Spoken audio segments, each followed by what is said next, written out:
Today's a great day, all right? The NBA is back, BucketTeam is back, and one game was definitely better than the other, and I'm willingly choosing to cover the worst of the two. Yes, I am. Because listen, I only got to start watching this game just like pretty much everybody else, like midway through the second quarter, since the OKC Houston game was like as crazy as it gets. And the lasting thought after that one was, I guess it's only going downhill from here. When I finally got around to this broadcast, the very first thing that stood out to me was not Luka, not anything. It was freaking Marcus Smart. The instant defensive impact. He was just flying around. He was setting the tone. He was aggressive. And then right on cue, like immediately, he's in it with Steph. He's throwing his shoulder around. It's a flagrant one, and that's Marcus Smart, bro.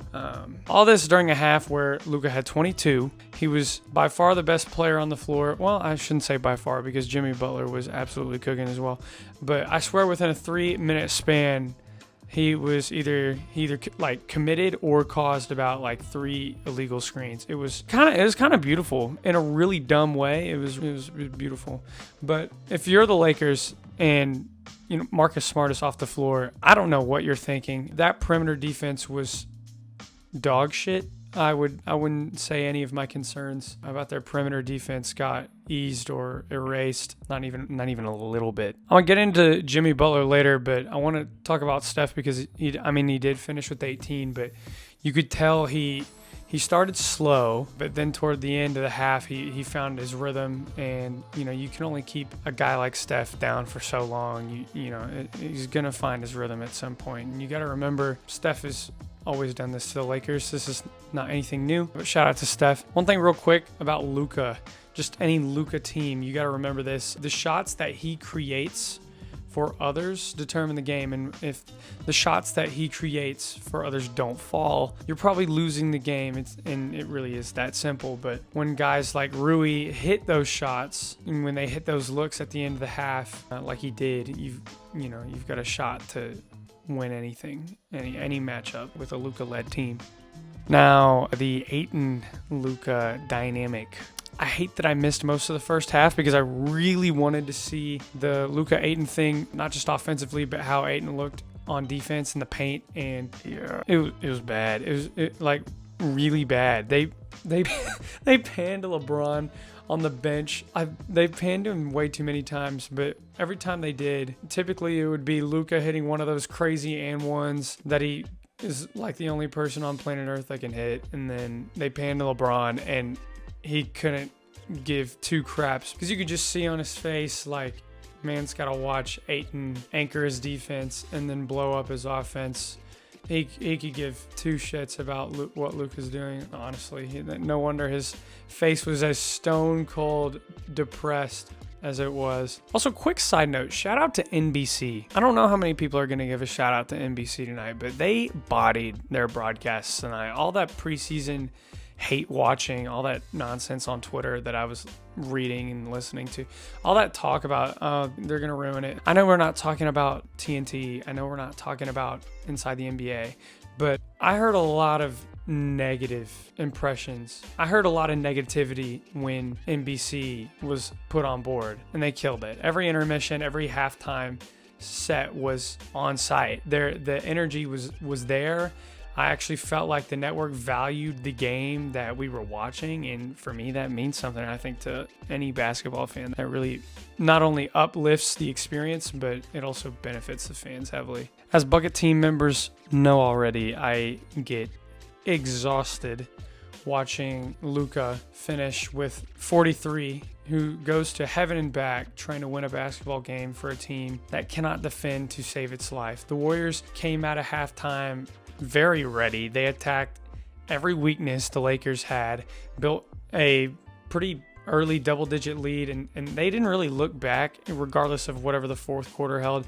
Whatever Jimmy Butler did in the first half, he brought it right into the second. Before you know it, it was like a 13-point game. JJ Redick calls a timeout, and you could really feel LeBron's absence. And honestly, you get this sense that this Lakers team really might struggle against teams in the West until he's back. Even then, it might still take some time. Who knows? It's really concerning. You've got Austin Reaves, who picks up his 5th foul with 2 minutes left in the third, and teams are they're gonna target him. They're gonna target Luka too. If the Lakers send 2, that ball is gonna get swung to the 3-point line, and that shot's probably going in. But I'll give Luka and Reaves credit for the stops they do make. I have a track record for giving Luka credit for everything he does defensively because he anchored my franchise and got absolutely nothing good in return for it. But Luka's a better post defender than he is a perimeter defender. I think everyone knows that.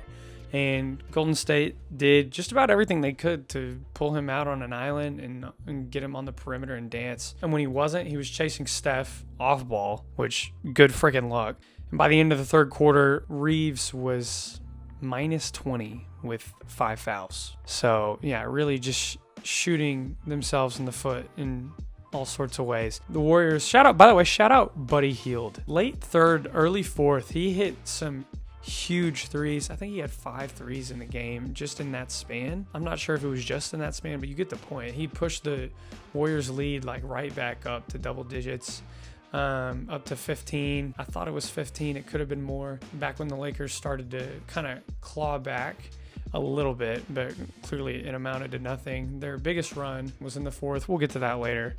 But also shout out Kuminga because, man, 13 all in the span of just a few minutes in the third, like just flying around. His full confidence, lots of energy on the boards on every aspect. And for me, in my opinion, and I'm sure other people feel this way as well, it really is kind of a shame that his time in Golden State might be ending soon because he looks ready for more, man. He looks like he could really contribute to this team if they want to have deep playoff success.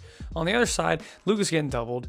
You get 4 on 3s, and somehow it ends with Vando shooting a corner 3. That's, it's not ideal.